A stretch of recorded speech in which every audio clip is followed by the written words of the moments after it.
So I think the hearings were extremely fair here, and Congressman Purcell at the start of the hearing said that it's unfortunate political overtones have been injected into this Russian wheat deal, and I too think it's very unfortunate. I think it's unfortunate that the candidate for president, Senator McGovern, has had to make the allegations he has. Senator McGovern said a week ago in Rockford, Illinois, that Earl Butz, when he was in Moscow in April, negotiated the wheat sale with the Russians. And then we didn't announce it until July. That, of course, is patently untrue. There's not a shred of truth in it. We negotiated a credit deal with the Russians in July when they came here. We tried to negotiate a deal in April. I wish we could have negotiated one. But they were asking for credit terms 10 years long and at 2%. The best we could offer was 3-year credit terms at the commercial rate of 6 1/8%. We offered that then. When President Nixon was in Moscow a month later, this was an item for discussion at that time.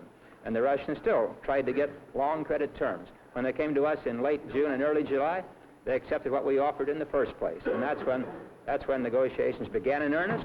That's when the sales began. Mr. Secretary, was there any advance notice to the big exporters? No, sir. There was no advance notice to the big exporters or the little exporters. I was somewhat disappointed, frankly, that these hearings today were intended to be purely without politics involved in them. At least half of Secretary Butz's statement involved politics. I'm disappointed about that. He is an expert at answering questions and giving information to the extent that he wants to. I think there are some areas that we did not get the amount of information from the Secretary that I would hope would be forthcoming from the Department at some later time.